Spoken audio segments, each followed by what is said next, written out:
seem to have an official religion or institutional religion. It was also indulged in international trade. It had a unique and uniform weights and measures system, similar pottery style, seals, which spread all over those 1500 sites.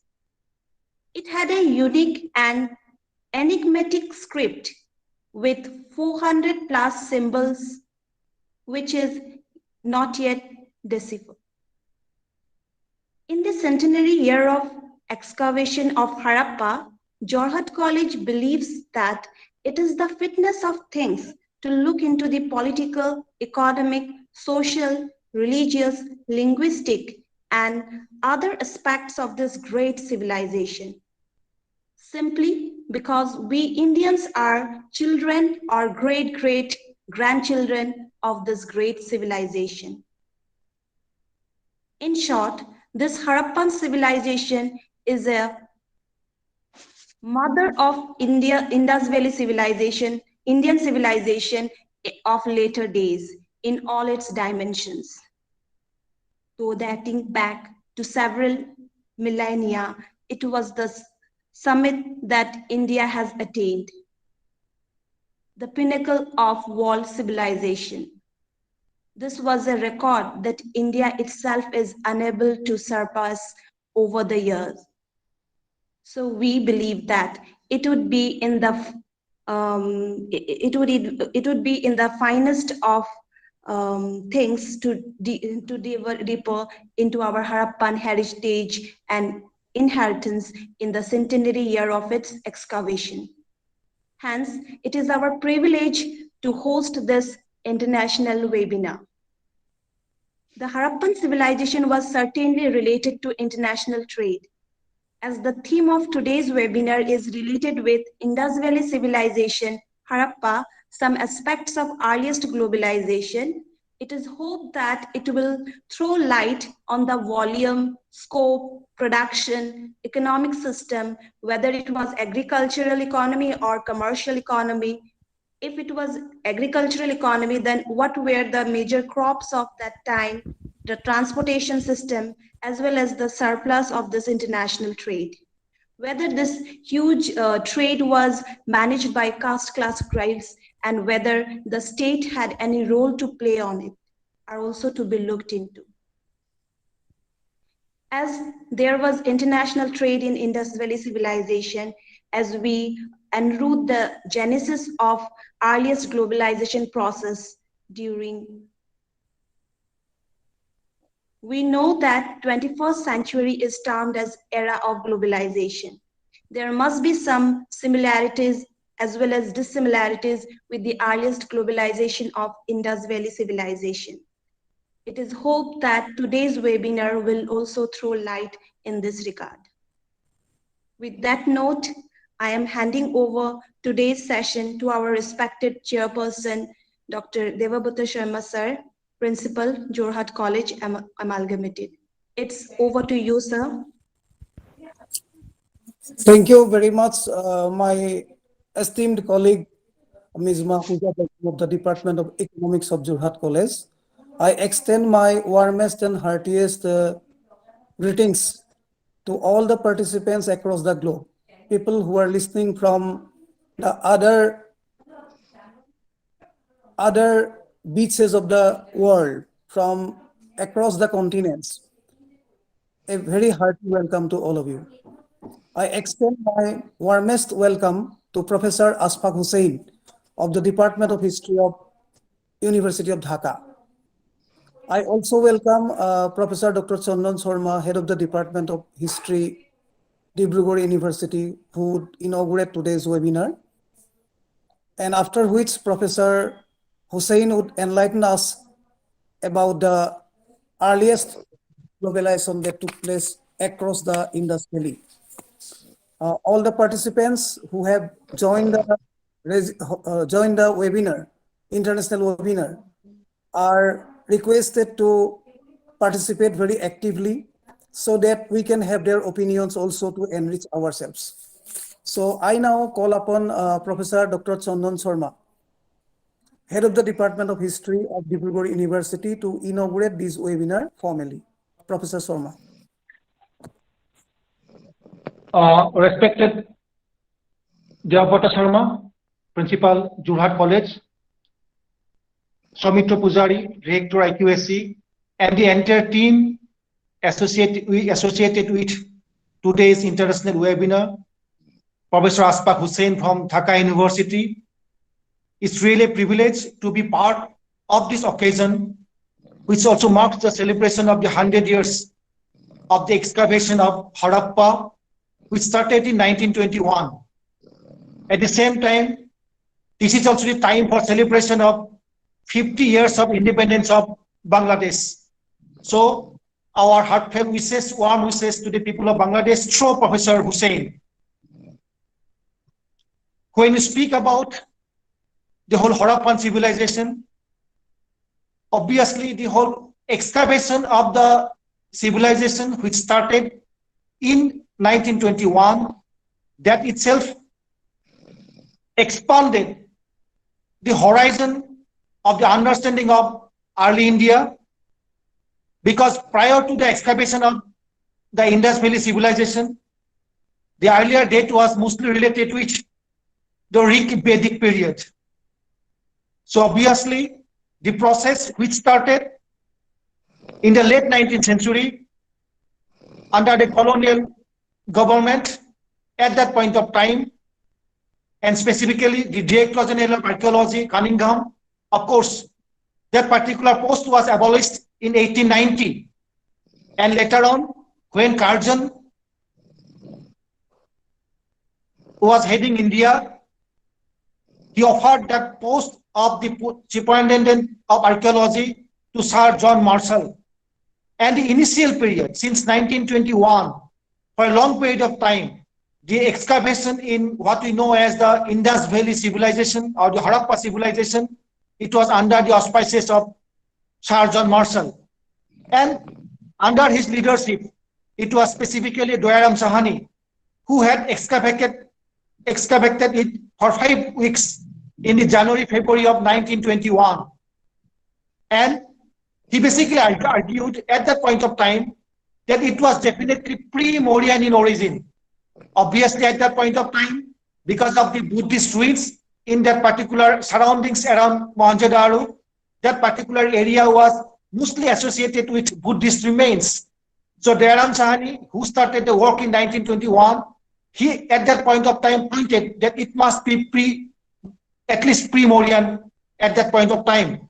But later on, with the works of R.D. Banerjee, it was basically the works of Marshall, who had written an article in the Illustrated London News in September 20, 1924. And he basically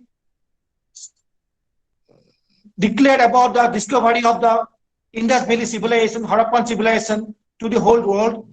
Though at that point of time, he offered a tentative chronology of the Indus Valley civilization in between 1000 to 400 BCE. But immediately, those who were working in the Mesopotamian civilization and the specialists working in Mesopotamia, they started through their comparative statement that obviously it cannot be later than the 3rd millennium BC. So the 3rd millennium BC, that was the time of the origin of the Indus Valley civilization. And since 1921, we see a continuous process of excavation of different Indus Valley sites. In 1947, at the time of partition of India and the creation of Pakistan, the sites which were excavated, it was just 37. But now, within the last 100 years, the excavation sites have increased up to 1,000. So in the last 100 years, it is not only about the whole history and archaeology of the Indus Valley civilization, but in the same process about understanding of the archaeological sites of that particular period, the whole discipline of archaeology, it has also advanced to a great extent. So some of our earlier limitations of understanding, some of our earlier understanding and conceptions have been re-evaluated and have been redesignated in the later period. For example, it was mostly designated as some kind of a urban civilization, because mostly at the earlier point of excavations, it was the cities which were being excavated. But since 1980s, there have been lots of important collaborations which have been happening mostly in Pakistan as well as in India, with American universities and other foreign universities, through which a very sophisticated understanding of the rural connections, of the pastoralist past, and all these connections are being unearthed in the last 30 to 40 years. So a very sophisticated understanding through the enrichment of the discipline of archaeology. Now we have a different understanding. So also there have been lots of debates related to its origin as well as to its decline, since the whole theory of the Aryan invasion theory, which later on was completely discarded. Now, most of the specialists, those who are working on Indus Valley, they don't speak in terms of a sudden end to the civilization. They basically speak in terms of a transition from urban centers to rural centers. Obviously, along with the decline of the Indus Valley civilization, all the people did not simply become extinct.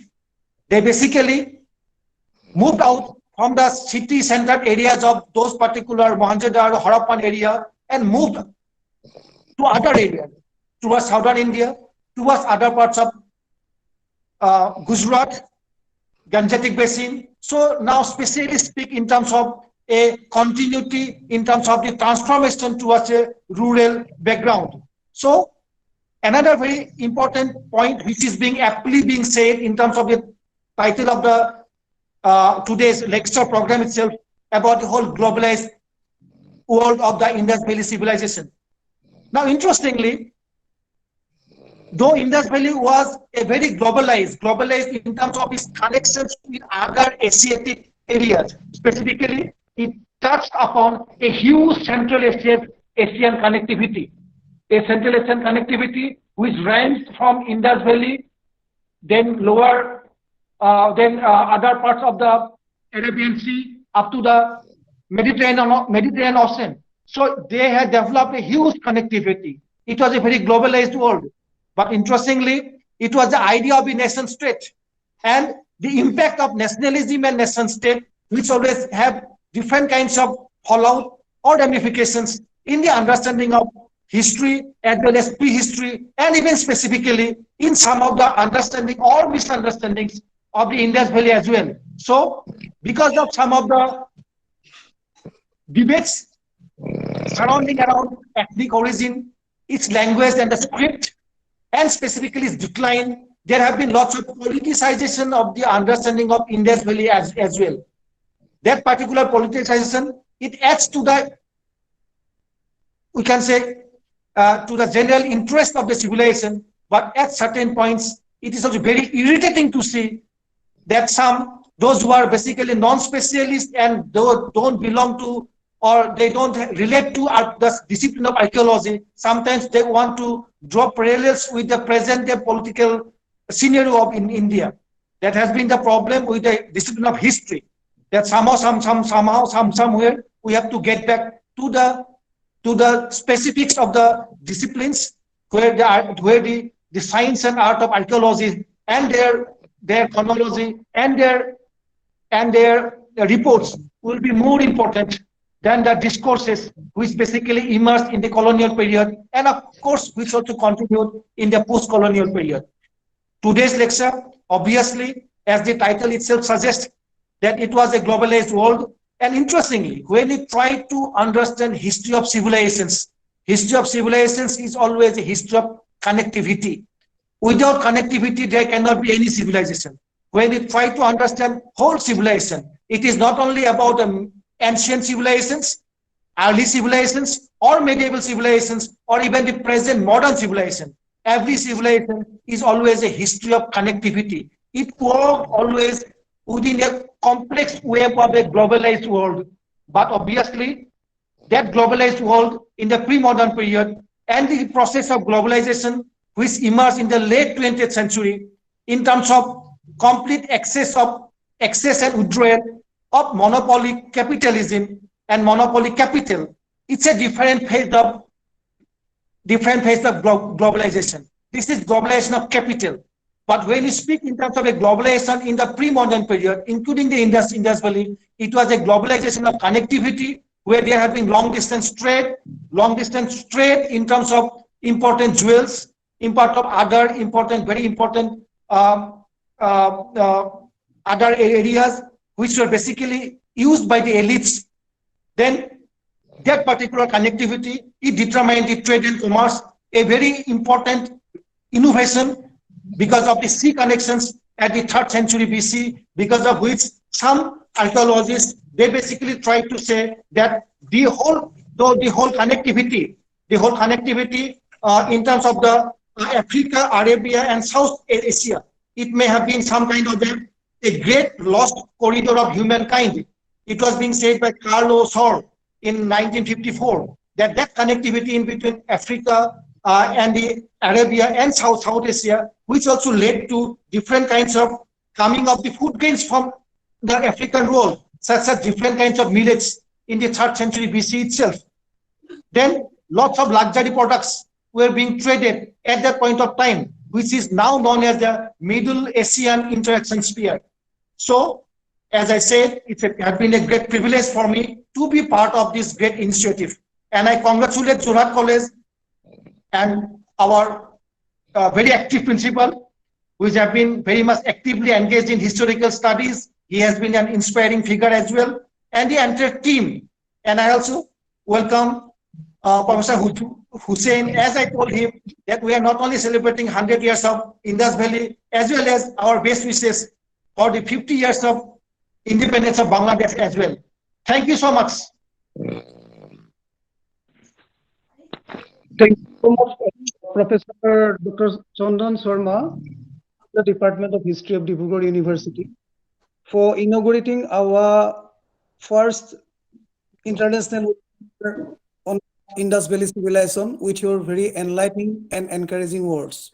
The Jorhat College has planned a series of webinars, international webinars, on the issue of Indus Valley Civilization on its different aspects. For example, we planned one of the webinars on the issue of language, whether it was a Dravidian language as claimed by the likes of Imam Muhammad, or whether there were other elements of Austric languages like Mundari. Many linguists of the world, people working in Harvard, they claimed or asserted that the language of Harappa was most possibly an Austric language, pre-Mundari kind of a language, or it could be pre-Santali or whatever. And there are other claimants for the language law, where some the language could have been some branches of Dravidian like Puruk, as spoken by the people around in different parts of the country. There are some who claim that it could have been some other unspecified language. Regarding the script, there have been polemics over the last 100 years or so. So there is no final or last word on that too.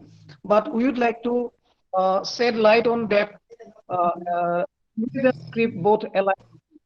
We would hold one webinar in politics. What could have been the Harappan state or rather the Indus Valley state? Whereas in almost all the 1,500 sites, it was the same kind of uniform kind of state, whether it's centralized kind of state structure, autonomous, there were autonomous federal kind of units. We'd look into that issue also. The archaeology and archaeozoology and archaeometry, these are our areas of. We would hold a webinar man and animal relation or Indus Valley, that is, and the people, whether though we do not globally international scholarship no more believe that there was Aryan or kind of Aryan, non-Aryan kind of a division, or we do not subscribe to any race theory anymore. But still, linguistically, ethnically, there are differences, there are diversities. So there are very strong opinions emerging in this country or other parts of the continent and across the globe also, that the people who were in Indus Valley cities or Indus Valley areas, they could have been very well Dravidian speaking people or Austric speaking people, and they are great grandchildren are the Adivasis or Dalits of India. So well, all these are up for grabs. Polemics are going on, but still we would like to be part of the whole international polemic. As it is the 100th year, we are celebrating centenary of the excavation of Harappa, which started in 1951, and in 1922 it was in Mohenjo-daro. So though it was only the starting point, excavation has been going on in 1,000 or more sites, and so I Somit Pujari, the of the ICA College, who is also the head of history, very dynamic person. Dr. Somit, please offer address August Assembly who have gathered across the globe. Thank you, sir. Dr. Debabrata Sharma. Uh, in fact, I, Johat College community, welcome you all, the resource persons and the participants, in this first type of seminar, in the webinar, in the series of webinars we are going to organize in the centenary year of Harappan excavation. Definitely, this is a very important issue for us, that after the excavation of 100 years have passed, but still we are lot to discover. We are lot to know about these different aspects of Indus Valley civilization. As initially Dr. Sandan Sharma, in a very short but very enlightening speech, he has said many things, and I welcome, from whom definitely we want a lot. Dr. Hussain, Department of History, Dhaka University. I welcome him to this webinar on behalf of the Johat College community.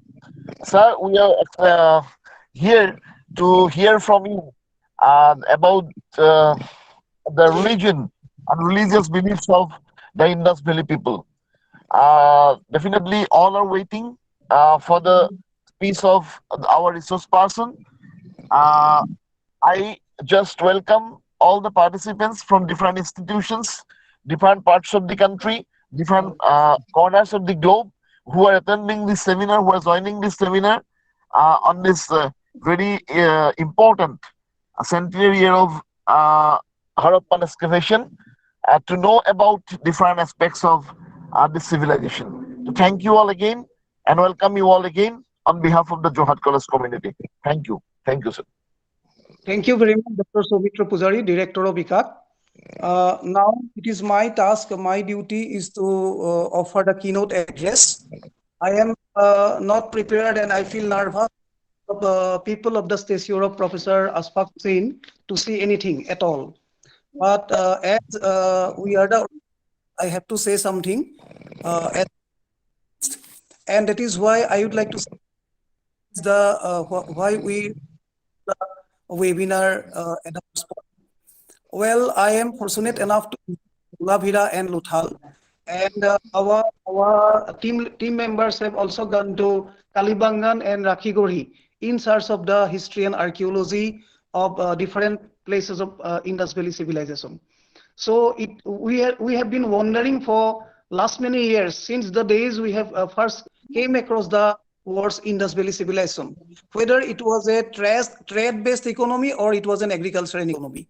Even if it was an agricultural economy, how much surplus could have been extracted so as to build such an empire that spread across thousands of kilometers from the Kolar gold field of Karnataka across India, especially western and northern India, throughout Pakistan, then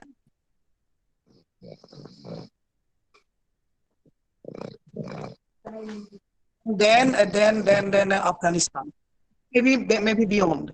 So it had 7,000 kilometers. And it existed for thousands of years. My wonder of wonders would have existed economically. So if it was a agriculture-based economy, what agriculture? How the surplus was, that how it was so, how it was distributed, what was the system? As Mahfuza's clans were operative, whether the state was there, whether the state had extracted any kind of tribute or not, these were the things that we were pondering over the last 2 decades. And then, if it was, as it has been rightly mentioned by the likes of Sir Rao, as I had visited, I and my wife Santana, as a part of the Jatiyo Itihas team, we had visited this Dholavira and Lothal few years back. We saw everything with our own eyes. How Lothal was a Harappan port city, and the residues, remnants are still there. So you can see for ourselves how hundreds of boats could have been assembled there, and how the boats or ships or whatever, how those might have sailed towards the Arabian Sea and through the Arabian Sea to the other parts of the globe.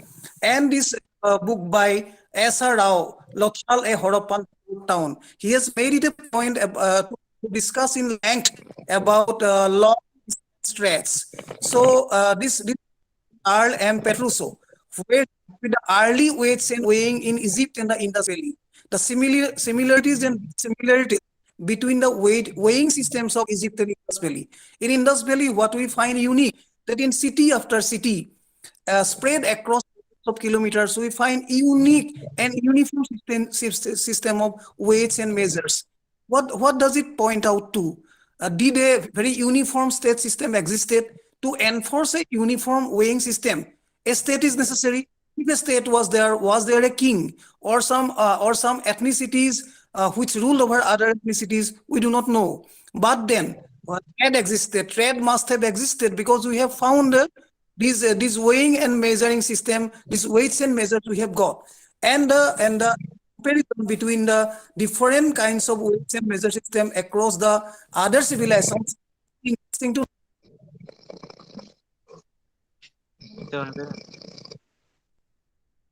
I do believe that Professor Hussain would do justice to the theme of the webinar by Jonathan McKenoyer in his work, seminal work, Sail Working Industries of the Indus Valley Civilization. You won't believe me if I tell you that when we were walking through the roads of Lothal and Dholavira, even now you will find, and we found fragments of sail banks spread over almost all the streets of Dholavira and Lothal. What does it point out to? That a very thriving sail working industry had existed there, and there must have been long distance trades to sail this Mesopotamia to other parts of the civilized world of those days. Not exactly Europe, not exactly America, but this part of the globe. And then when we look into the role of sail in Mesopotamia and the evidence for trade exchange with Oman and the Indus Valley by Thomas R. Gensheimer, we again find that there were long distance trades. We know that how deodar timber from the Himalayas were found. Now archaeobotany has pointed out, archaeozoology has shown, archaeobotany has proved that our deodar timber was found in other parts of those civilized world, and similarly the sail bangles. So and the trade centers, Indus Valley trade centers that developed in on the banks of Tigris and Euphrates. So, and the seals, thousands of seals that have been found in all these cities. These seals are now believed to be markers of different parcels and packets in which traded things were put into. After packing, those were sealed, and in the seals there were some marks. those might not have been scripts, but those could have been the marks of some guilds or the manufacturers. So whether they were marks of some guilds or some caste or some manufacturing groups, it doesn't matter. What matters is that they were trade. And for trade to survive for thousands of years, there must have been a machinery. And as we till now we know that that was a kind of an egalitarian society without trace of an official institutional religion so far. So this mystery of mysteries, enigma has remained. And I do believe that Professor Asfaq Hussain, who is a leading historian of Bangladesh, and I join with Professor Chandan Sharma in greeting the people of Bangladesh through Professor Asfaq Hussain in this hour of glory. And I remember that our very own Bhupen Hazarika, he sang the song Joy Joy Navajato Bangladesh to greet the people of Bangladesh on the success of their bloody struggle for liberation from the clutches of Pakistan in 1971. As they have been celebrating their, you people have been celebrating the glorious golden jubilee of a thriving economy now, a great people of Bangladesh. We greet all the people through you, and we join two issues together. The people of Bangladesh and the people of India, we are great children of the great Indus Valley civilization. We belong to the same civilization. We belong to the same culture. So that is why we have invited you. And as interestingly, coincidentally, with this seminar, with this particular webinar, we start our Kohinoor Jubilee celebrations. Meaning in the next year, 2022, we'll be completing 60 years of our existence of our college. So we have named our Jubilee not as the Diamond Jubilee as everybody does. Rather, on the contrary, we have decided to christen our Jubilee as the Kohinoor Jubilee, because Kohinoor was the greatest diamond that we had ever had, and that was stolen by the British. We demand historically that belong to us, India, undivided India, not just today's India, India together with Pakistan and Bangladesh. It was the India of those days, and this Kohinoor belongs to us. So England or United Kingdom better return that Kohinoor to us, and return it to the people of the Indian subcontinent. And with this golden Jubilee, Kohinoor Jubilee plan, we unfold our plan today, right now. And we do believe that the gracious presence of Professor Asfaq Hussain would be a very, very, very encouraging, would be a blessing, and would be a great prize on our journey. And we do believe that it would be a feather in our cap in this hour of journey towards our Kohinoor Jubilee celebration. So I welcome Professor Asfaq Hussain to deliver his enlightening speech. But before that, I would request Dr. Gitartha Goswami, Department of English of our college, to introduce the resource person, the honorable resource person, to our august audience. Dr. Gitartha Goswami.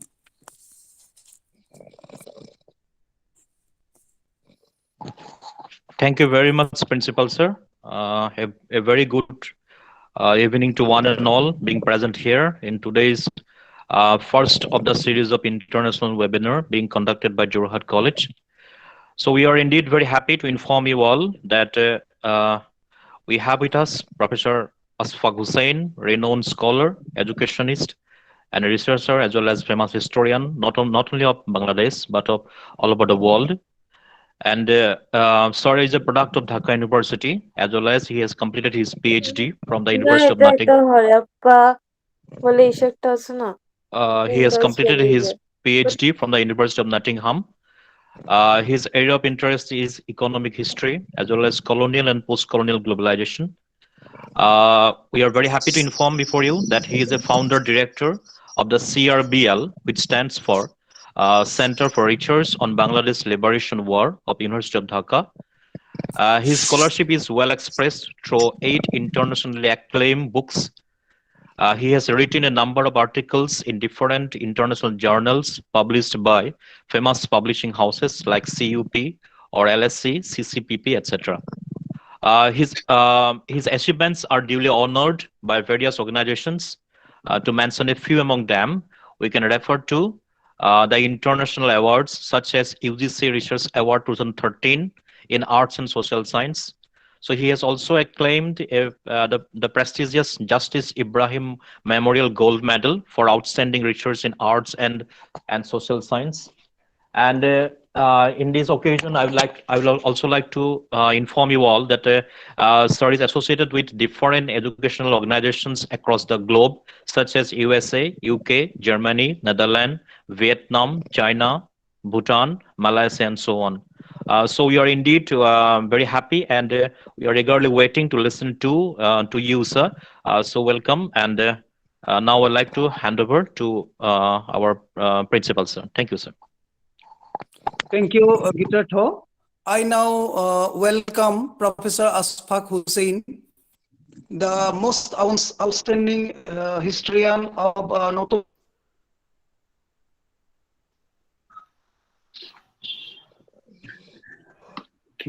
only Bangladesh, but And this is a very striking coincidence indeed. Very striking coincidence indeed that he is the most reputed historian about the liberation war of Bangladesh, and incidentally, the Golden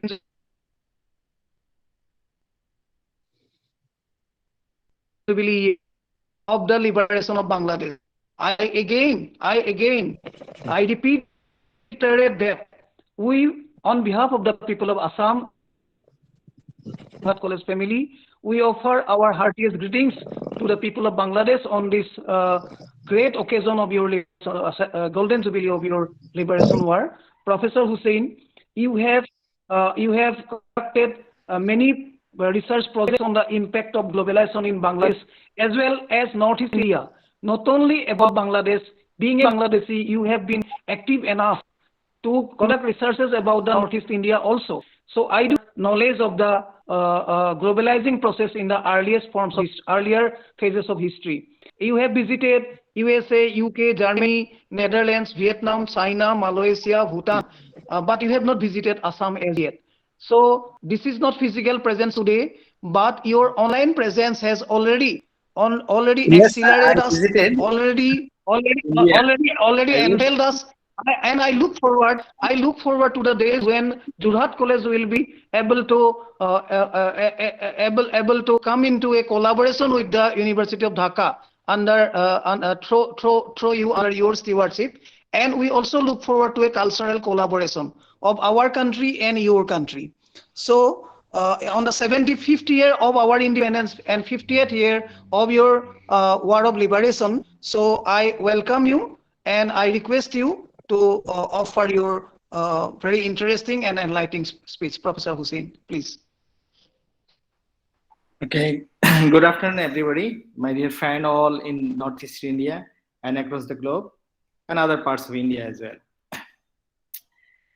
Well, I visited some parts of Assam, but not Guwahati. And I have visited India several times since my student days in 1990s, in the previous millennium. Very interesting.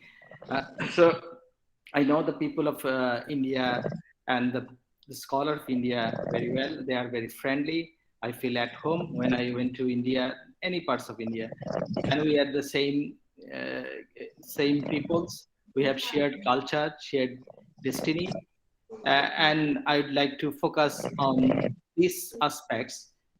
And first of all, I would like to thank Honorable Principal and Devabroto Sharma and Mr. Chandan. Chandan Sharma. Yes, and the Mahfouz as well. I'm sorry that I'm unable to pronounce the name rightly. Please forgive me. And that is the things I would like to mention, that we speak in the language of our colonial master, the English, and I would like to start my deliberation by sharing a experience of myself in Scotland. So I was looking for James Finlay archives for study the tea plantation in Assam and Sylhet and other parts of North Bengal, that's the Darjeeling. And the James Finlay archives, you know, is in Scotland. So I met a Scottish, and he said, "Hi man, how are you?" So that is the Scottish pronunciation. And I said, "How can I go the archives?" He said, "Okay, start the walking and turn left, and then you'll see audio phone. See you later." So that's the way English has been spoken in different parts of the world. In our country, in India, in Pakistan, or the English people speak in London, they speak in different way. Anyway, that's is also English, because English is a technology or global technology, medium of exchange, and probably most of the major books has been written in English than any other languages. So that is the interesting things, part of that globalized aspects. And the second things I would like to say that I'm working on the post-colonial globalization and colonial globalizations. I mean, that happened in our part of the world, particularly Northeast India, Bangladesh, Assam, and the tea plantation, human migration from Bangladesh to Britain in the 19th and 20th century. And that is my area of expertise, and that's I did PhD on these areas, and my MPhil in Dhaka University, Bangladesh Liberation War, and for that I visited in the National Archives and found all these things. And these things, when Mahfouza wrote about me, and I was thinking a bit that I'm not an expert on ancient period. But my supervisor, he was an Irish, Colin Howard. He said, history, yes, you need to export some areas, but sometimes, at least thematically, you can go for earliest period to think about theorization of history. And I found that something interesting, that the globalization, we can see something here in Harappa or Mohenjo-daro or Indus civilizations. And that's where I produced I had prepared my things. And it's an ambitious project in a sense, because I lost interest when it was delayed. And I mean, 3 or 4 weeks back, Mahfouza wrote an email that I'm sorry that things has been delayed because of the UGC and others. And then I was also committed many people to write something, and our Liberation Wars 50 years and others, and our Father of Nation centenary, all these things, and your president now in Dhaka, you see. But since I have given words, so I have prepared something, and I want to look at my areas of expertise.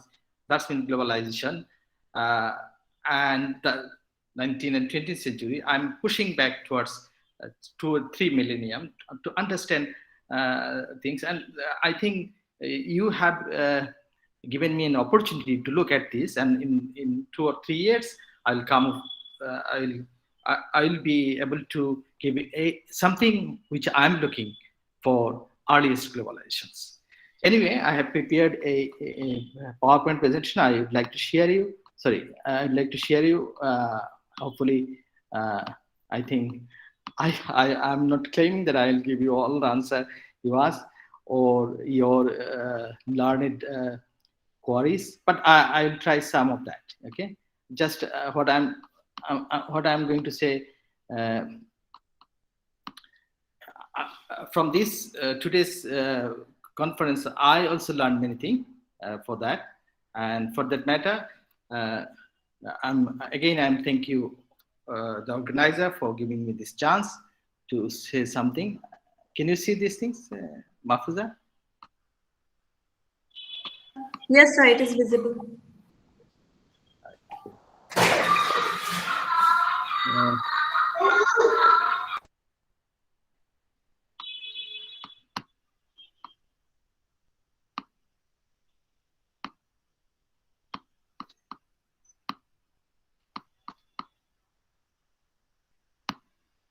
Is it visible still? No, it's gone. No, I'll sir. try, I'll try again. So it's a problem of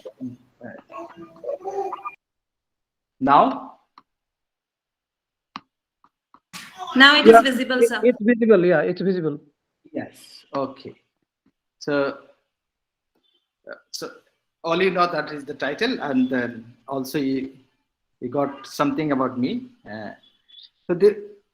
I have divided my topic in three ways.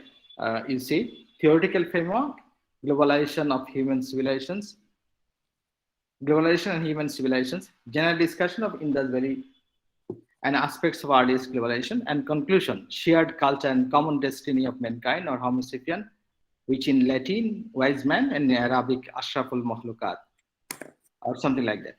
So that's the way I'm going to proceed. And for better connectivity, I would like to, okay, video off.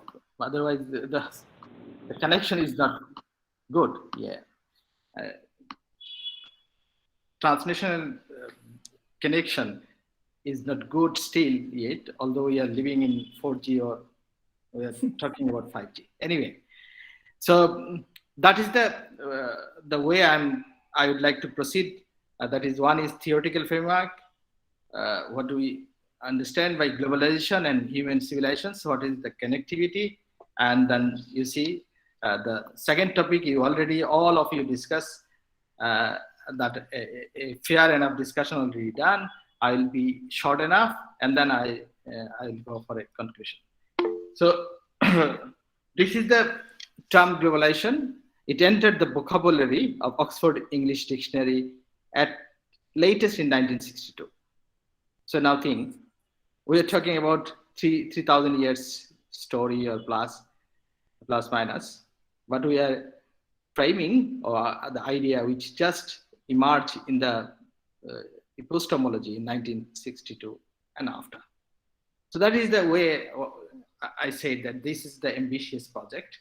And I have given some of the list of the books from my expertise. I'm looking this gentleman, Jeffrey D. Sachs, whose idea. Because today's most urgent problems are fundamentally global. They require nothing less than concerted planet-wide action if we are secure long-term future or shared culture of mankind. So this is Jeffrey's books, which has been published during the pandemic in 2020. This gentleman, you can see, he also the man in the United Nations Director of Sustainable Development. So he is a professor of Columbia University. And I have taken his ideas sort of theoretical underpinning.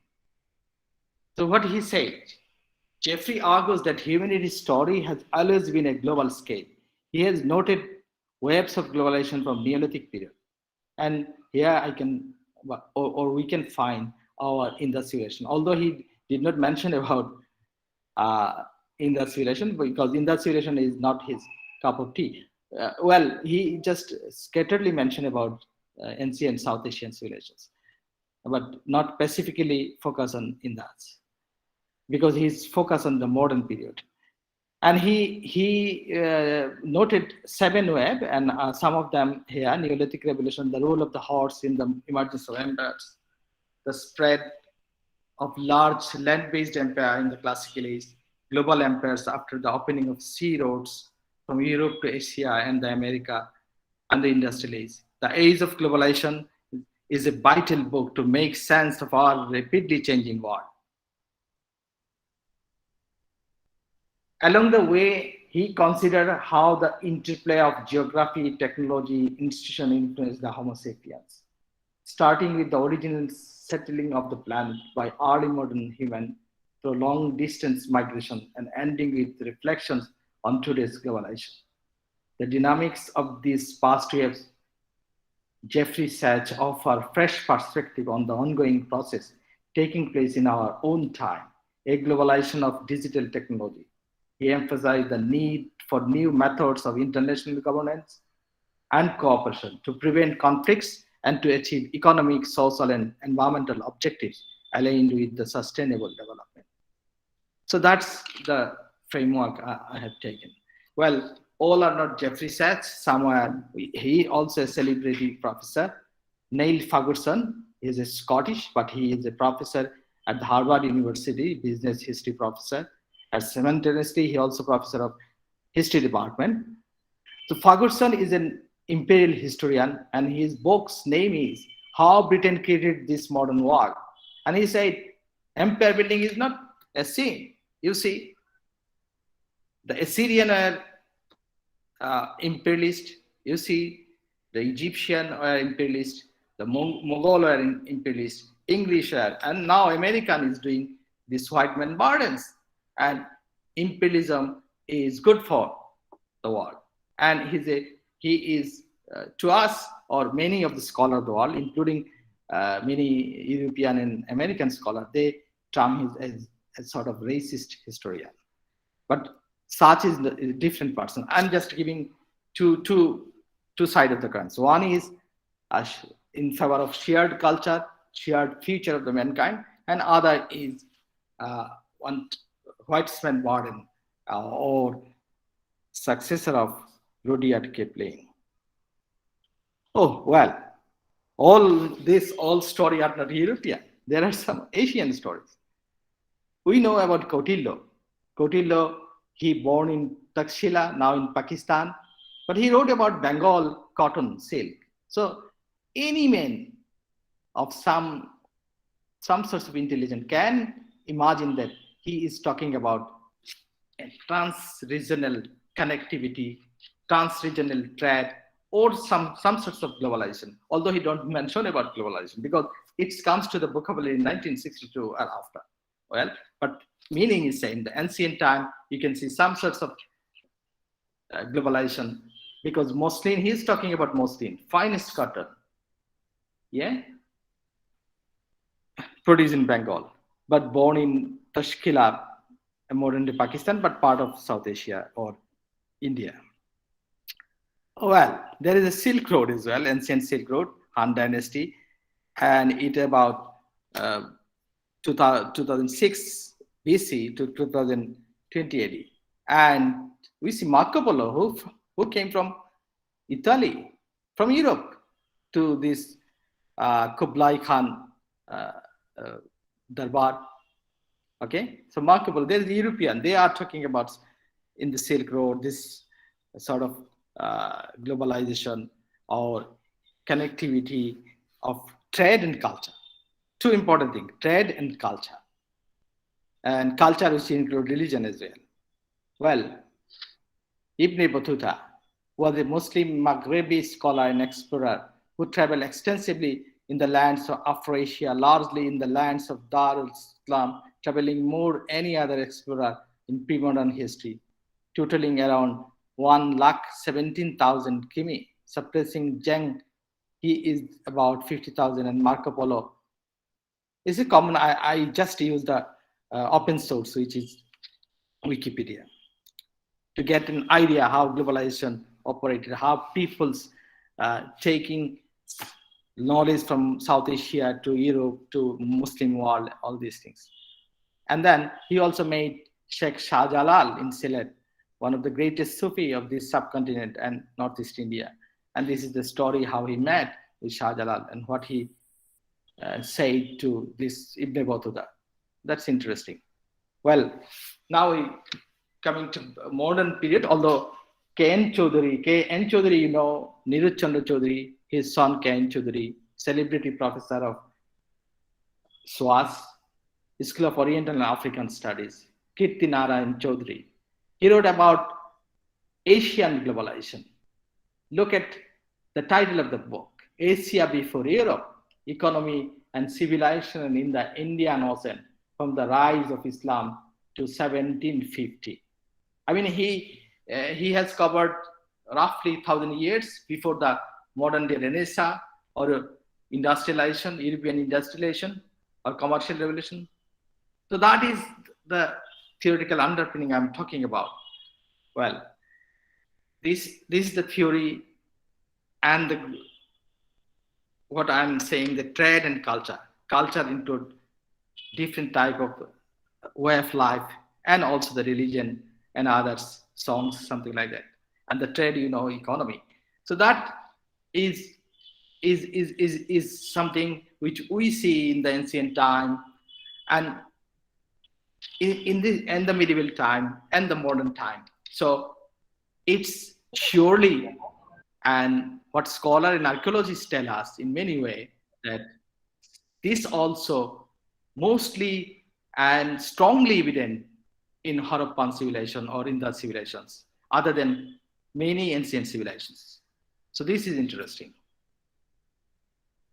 In this context, if we have a discussion which has been done by our esteemed colleague of this Northeast India, different university and the college, so this part already discussed by many scholars. So we see Harappa in 1921, which is in Punjab, Mohenjo-daro in Larkana district, and then Lothal in 1950, 1960. And this part we did not discuss because it is in Bangladesh, Wari Pateshwar, and there is a debate whether it is included in the civilizations or not. Still debate going on. But Dilip K. Chakraborty, as a celebrity archaeologist and historian, he claimed that Wari Pateshwar is a part of Indus civilization. And this Haryana in 23 latest excavation, 100 years. So this is the general outline of these civilizations we are talking about. And the key fact, civilization developed in three phases: early Harappan phase, mature one, and the late one. And mostly developed in Indus River Valley, and new techniques of handicrafts, including different products, steel and metallurgy, copper, bronze, lead, tin as well. Sir John Herbert Marshall led an excavation campaign in 1922 and 1921-22. During he discovered the ruins of the city of Harappa. By 1931, Mohenjo-daro site had been mostly excavated by Marshall and Sir Mortimer Hillier. And by 1999, over 1,056 sites and settlements already found in different parts of India, Pakistan, and if we include Wari Pateshwar, also in Bangladesh and also Afghanistan.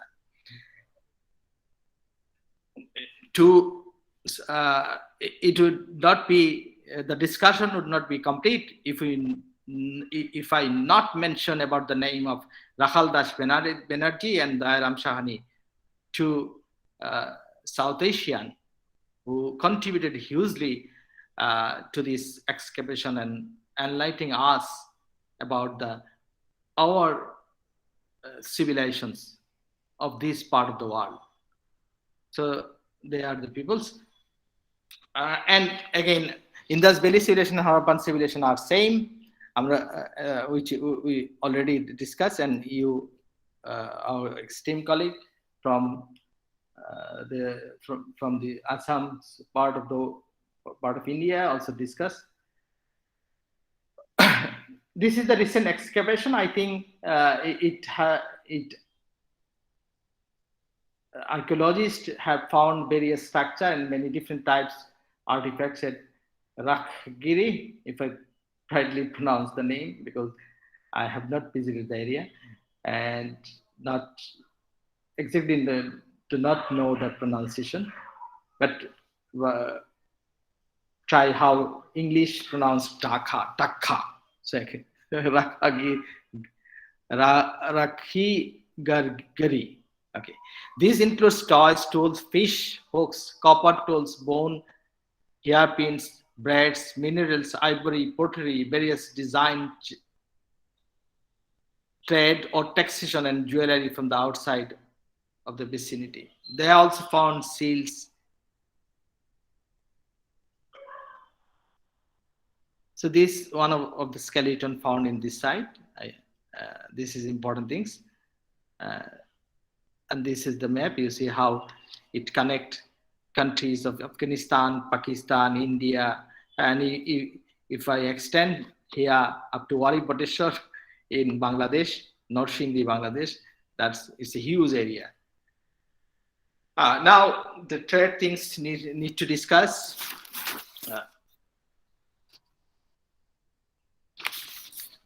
Evidence shows Harappans participated in a vast maritime sea trade network extending from Central Asia to the Middle East.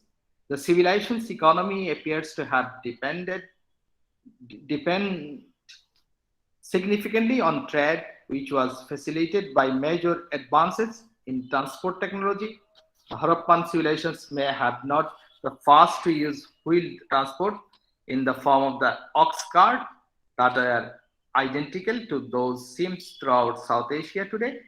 And however, many scholars, archaeologists argued that the Harappan first used the transport, which is ox cart or something like that. It also appears that they built boats and watercrafts, a claim supported by the archaeological discoveries, particularly in Lothal, of a massive scale. What is regarded as a docking facility at the coastal city of Lothal. Harappans also engaged in shell walking, and this shell had been imported from the Arabian Peninsula up to Oman and Saudi Arabia, and shells used in their crafts have origin from as far as the coast of the modern day Oman.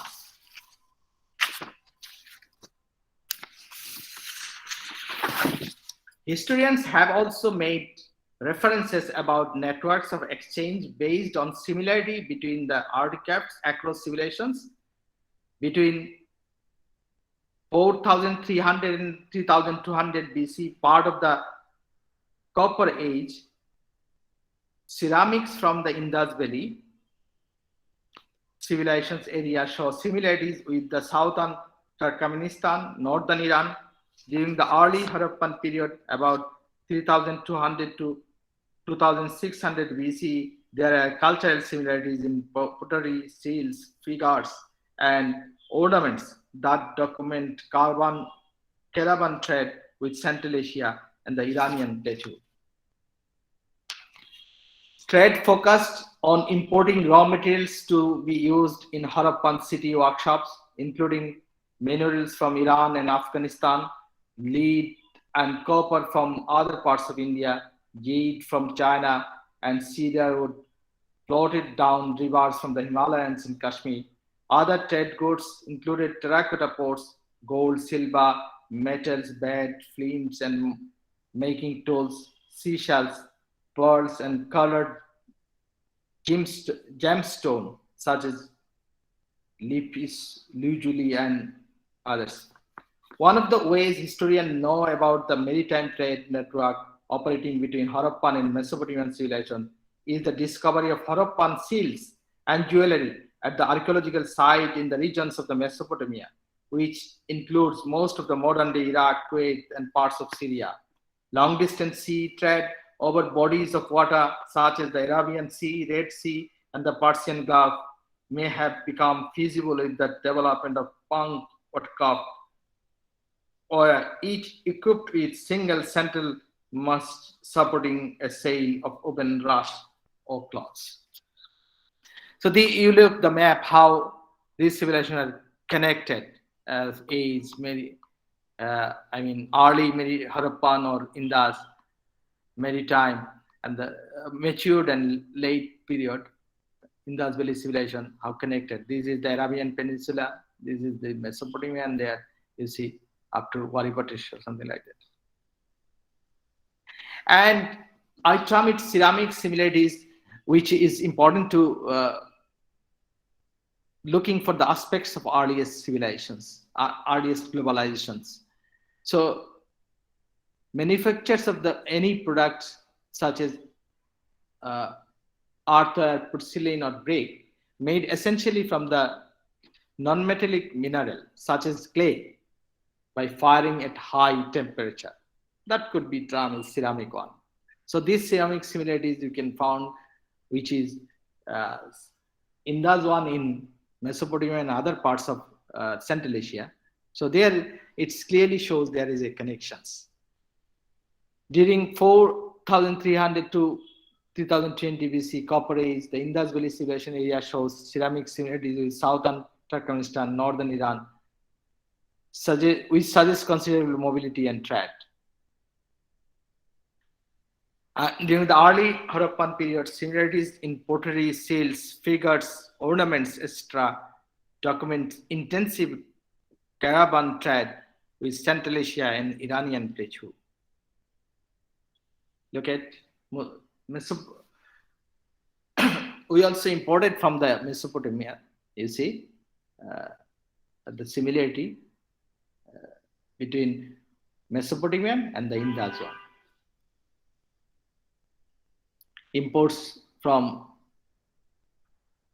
Mesopotamia to Indus, and made by the shell imported from the Arabian Peninsula, and that has been found in different parts of Indus civilizations. And this is the boot, but this is one of the tools for globalization, earliest globalization. You see, Disha Ka, boat with direction finding birds, model of Mohenjo-daro sails. And that's the connections route. And this is how you see it's include Wari Pateshwar, Bangladesh, and it's connected with Mesopotamia. In the seal discovered, you see.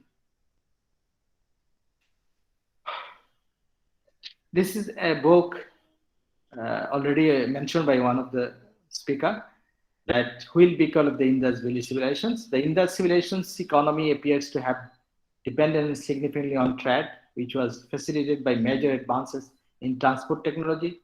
The IBC, integrated vehicle communication, may have been first civilizations to use wheel transport.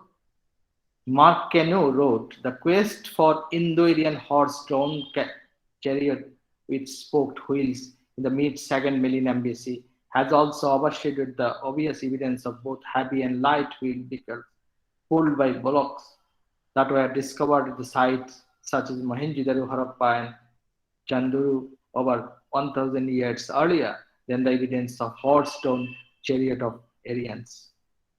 These advances IBC may have included bullock carts as well as boats. Most of the boats are probably small, flat boat-made craft. Archaeologists have discovered a massive canal, what they regarded as the docking facility at the coastal of Lothal in western India, Gujarat. So integrated vehicle control, that's one of the model which scholar and archaeologists also argued that has been in different sites of Indus or Harappan civilizations and also Lothal, you see. So this is the detailed study by archaeologist and historian Dilip K. Chakraborty, the external trade of the Indus civilizations, and he writes when he produced this book in mid-1990, although there has been no dearth of publication on external trade of the Indus civilizations in recent years, the lack in the most cases is clear and detailed database with its implications on the chronology, routes, and other related issues. The present work tries to fulfill this need, and my lecture also has taken something from Dilip Chakraborty's books. And this is the first, oh yes, this narrow, you see, it should be a bracket, but I did not shift it, so it's 0 has been printed. So Sir Robert Eric Mortimer Wheeler, The Indus Civilization, 3rd edition, that's the book, you see. the earliest books, which is outdated in many way. Many things has been corrected by the scholar like Dilip K. Chakraborty, but this is also a very good book, earliest contribution. And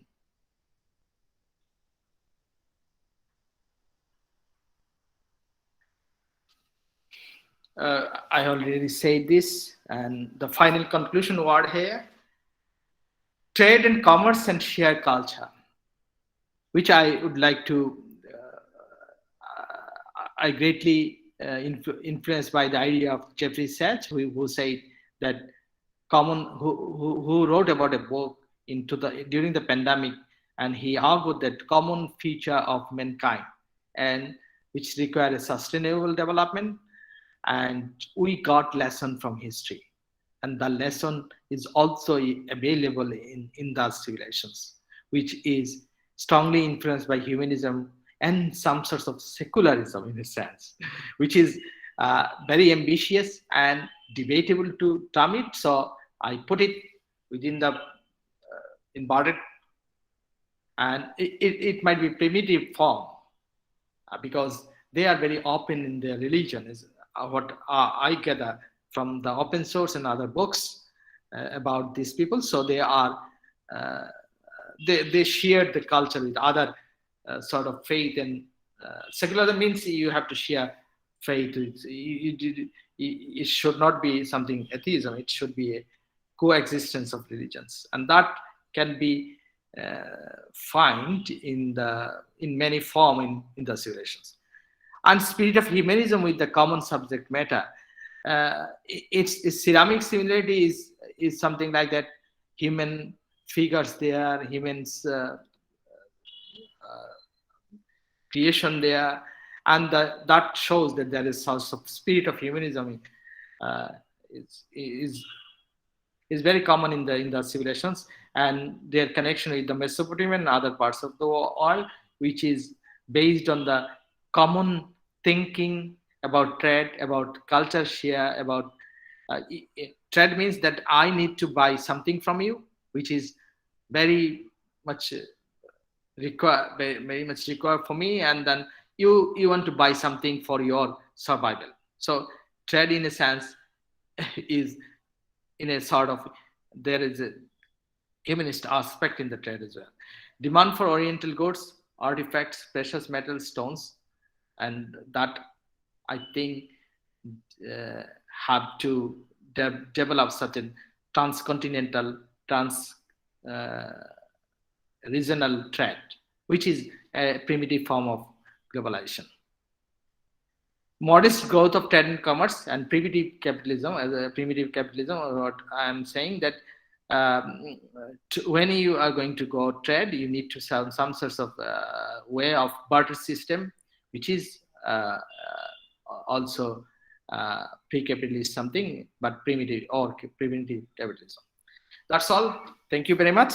But I have another engagement within 10 or 15 minutes about our liberation wars. So I can stay more than 10, 15 minutes, but I could not stay more than 15 minutes. Thank you very much. Thank you very much.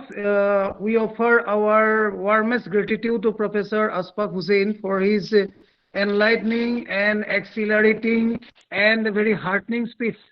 We do feel very, very proud of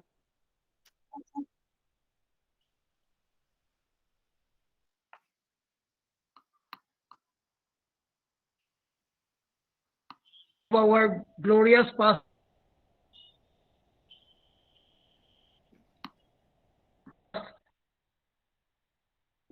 In this, you have pointed out very rightly, we feel at one with you. The inspired the Indus Valley civilization, as you have pointed out. That was your first point in conclusion. Secondly, you have pointed out, and I do believe personally that I agree with you entirely, that it was a kind of a humanism that inspired the whole, that was behind the civilization. and that there was a great demand for Oriental goods. And lastly, last but not the least, you have pointed out that there was the promise of a primitive capitalism in the rise of Indus Valley civilization. But sorry to say that potential rise of primitive capitalism was eventually defeated by the rise of caste in later years. As Martin Bernal has rightly pointed out in Black Athena, Egypt was one of the citadels of civilization of those days, ancient world, and like Egypt and China, India ushered the way for civilization to the whole of the world. But very unfortunately, we are in the last leg of civilization in 21st century. And I thank you very much for inspiring and enlightening our way ahead. And as you would be taking leave, I would just like to request you once again for a collaboration, for a long time collaboration with your university. And I would request you to send us all your books. We would purchase all your books, but would like to have a set of all your published books. Thirdly, we would like to have a collaboration about Otis Dipankar. Otis Dipankar, the great Buddhist scholar, as Bikramshila University is situated in your country, and Bikramshila is also part of our glorious past. We would like to have a collaboration about Bikramshila and Udantapuri and other Buddhist heritage of your country, part of our shared past. So I thank you. Last but not the least, about Wari Poteswar.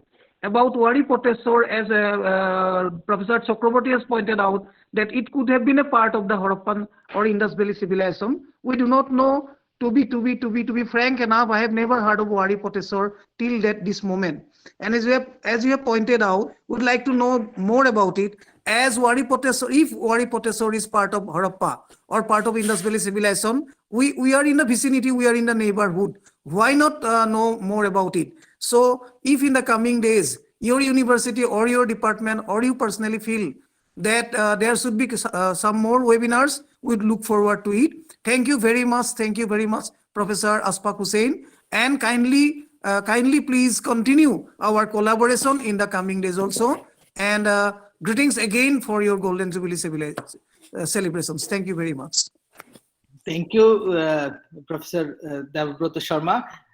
What I would like to say that I'm not an expert on Wari Poteswar, but there are people on this archaeologist, my friend there. I'll recommend them to communicate with particularly Mahfouza and others, so that you can have a communication with them. And I'm also interested on Wari Poteswar. I read books and collected books, but there are more specific experts, archaeologists. They can also give you some ideas. And I have personally 3 times visited Wari Poteswar, which is very near to Dhaka, our capital city.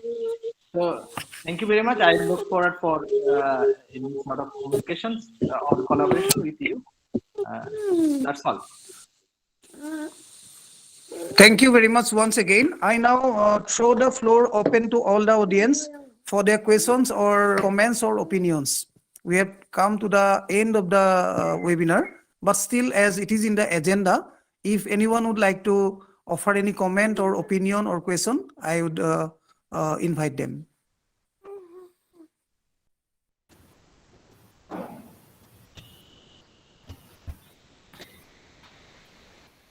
So there are 2 questions from our audience. One is, what modern countries should learn from Indus Valley civilization?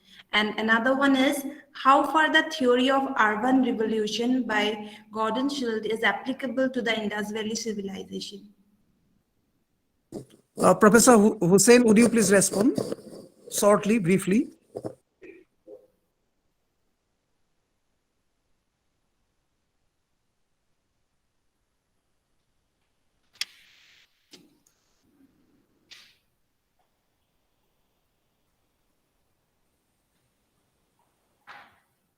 I think connection is gone.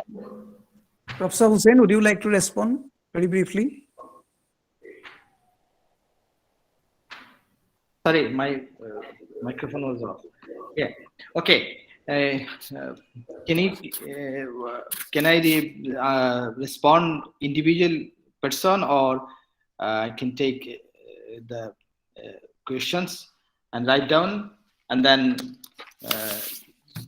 respond finally? Mahfuza, please repeat the question one after another, not together. Just reiterate the first question now. Okay. The first question is, what modern countries should learn from Indus Valley civilization? This is a question from Rishita Das. Okay, which northern country? I'm not sure. Are you sure which is northern countries? This is the top result. That's mean European or South Asian countries, or North? That's mean West. Modern countries, that is. Oh, modern. I modern countries. Yes. One. Number two. Question number 2 is, how far the theory of urban revolution by Gordon Child Child theory. Yeah. is applicable to the Indus Valley civilization? This is by Dr. Debashish Borua, Forkating College. Okay. So This is from Rocking Hazarika. Modern countries, I think, can learn from that. It is the human nature. They live in some sorts of countries, regions. They share these common things with particular boundary or areas. That's one part. And human also have something, the connectivity with the neighboring countries, neighboring regions, or a global scale. So always there is a chance of, human is essentially a Homo sapiens, wise man or Ashraful Makhlukat. They have two parts. One is their good things, their intelligence. As an intelligent animal, they have intelligence, and also as an animal, human being also an animal, they have also bad things. So this sort of civilizations, Indus civilizations, which has many things to offer us to modern countries, is something about to correct us, to focus us on our intelligent part or good part, or which is sharing culture, respect to other peoples, or essentially, or evidently, we find that there is so many aspects of sharing culture, sharing trade between Indus to Mesopotamia, between Saudi Arabia, Oman, and Mesopotamia, Indus, in the port city of Lothal and others. So there is a historical lesson to us, the modern countries people or citizen, because we are not the citizen of Bangladesh or India or Pakistan, but we also citizen of the world, where many people lives with difference of age, difference of color, difference of gender, different of belief, and different of, as I said, in also accent in pronouncing English language in Scotland, in Bangladesh, in India. So you have to recognize the differences. Even you have to recognize the problem of the special child, special people, or they also differently able. So you can get many people from modern countries. Number two, Gordon Child's theories must be is readily applicable to the in the civilization, because it is an urban civilization.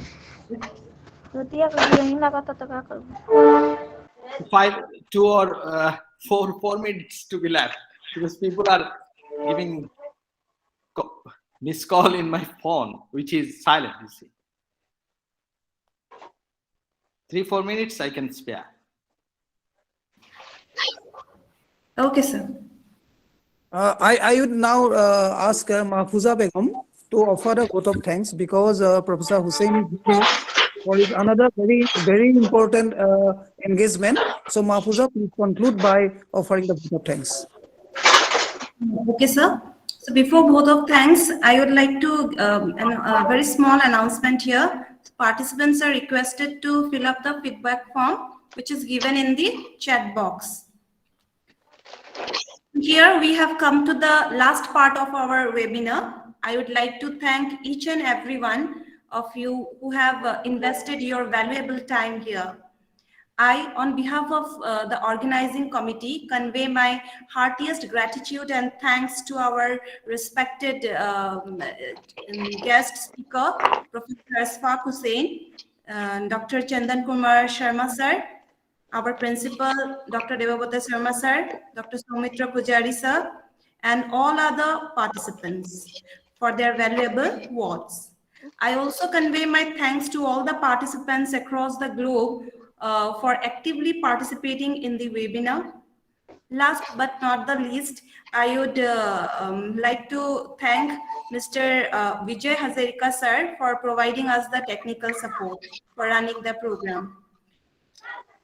Another thing I want to mention that our second webinar is scheduled to be held on 18th December, that is the day after tomorrow, on the topic Pillow, Indus Valley's Elephant Ward, its voyage to Mesopotamia and its Dravidian route, which will be delivered by Ms. Bahata Ansumali Mukhapai.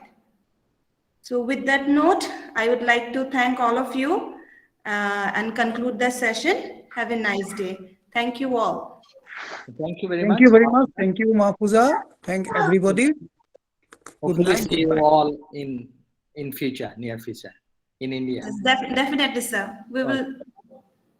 At our college, at Jorhat College, precisely. Yes, I'll first go to Jorhat College. Yeah. Yeah. Most welcome. We'll be waiting for you. Okay, Extending our hands of invitation to you. Okay. Thank you, sir. Thank you. Thank you. Thank you. Thank So you, I sir. can leave? I can Okay, leave? sir. Thank you so much. Thank you.